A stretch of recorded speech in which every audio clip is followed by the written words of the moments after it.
Hi, my name is Karen Annawalt, and I am your instructor for Computer Science 284, Applied Discrete Mathematics. And I wanted to film you a little video before the semester starts just to tell you that I am excited about this class and I can't wait to meet you. One thing that drew me to the computer science discipline is that I really like puzzles and solving problems. And so this class really appeals to me because we're going to be solving problems all semester long.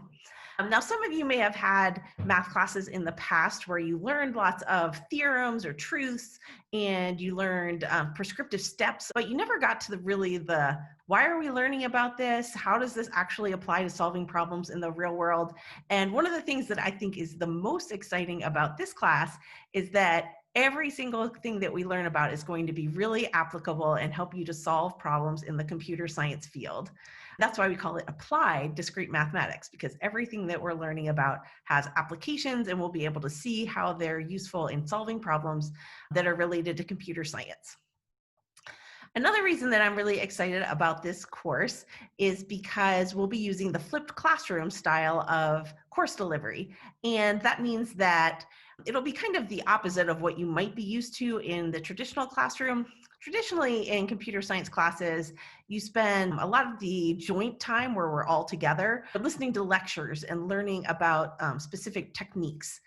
And then the time where you apply all of those techniques happens outside of the classroom, kind of where you have the least amount of support. And sometimes that's frustrating to students. In the flipped classroom that we'll be using during this class, you do the opposite. So outside of class, you'll be viewing lecture videos online and also reading our textbook, which is a free open source textbook. There's absolutely nothing to purchase for this course. And then when we get together during class, we'll be working in small groups to tackle problem solving challenges and Python problems so that you can build your skills and apply all of those things that you learned about in the video lectures and in the reading. And that's where you have your maximum support, right? You'll be able to work with your peers in class. You'll be able to explain things to each other. And of course, I'll be there too. And I'm available to answer questions through the entire class period. There'll also be lots of chances to do some interactive activities during class. We'll have some games, and we'll also have question and answer sessions each week where you can ask questions that you still have about the lectures and the reading so that we can provide the extra support and clarification that you might need about course topics. Another reason that I really like this class is because it's different than the other classes in the computer science major. Most of the majors really focused on software development.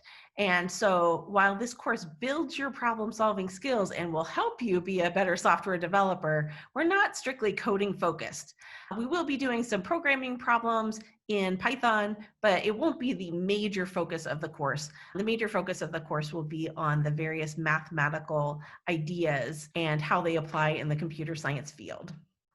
So it's kind of like working out a different problem solving muscle. It gives you a little variety compared to the other classes in the major. This class will be synchronous in the spring, and so you should plan to meet live on Zoom during our scheduled class time, whether you have the earlier section, which meets at 8:50 on Tuesdays, or whether you have the later section that meets at 11 o'clock on Tuesdays. Plan to meet live on Zoom during your class period. If you're thinking about how to prepare for the semester, I have a few suggestions. The first one is to think about where you'll be viewing or interacting with us live during class. So I realize some of you may be coming to class from your home or residence, and for some of you that's a dorm room. And that's all totally awesome. Because we will be doing a lot of group work in class, consider how you can participate in class with your camera on, if at all possible. That allows you to have the maximum interactive ability with the other folks in your group and get the best experience possible from the course meetings. You can, of course, use a virtual background as long as it is family friendly. So we don't necessarily need to see all the details of your living environment, as long as you're able to interact with your peers on camera. That'll just make it easier in case you need to hold up some piece of paper or something if you like to work on paper. Of course, you can also type things electronically and share via the screen if you need to. My second suggestion to get ready for the spring is to visit our Canvas page and have a look around. Just get used to the layout and the kind of workflow for each week. I tried to provide a short guide about how the course works. It's definitely worth looking through all of that information before classes start.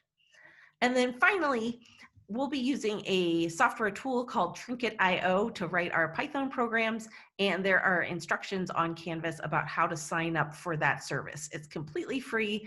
You just need to have an email address to sign up. So completing those 3 items before the semester starts would be really awesome. I hope that you are also excited about the course this spring, and I'm looking forward to seeing you in class next week.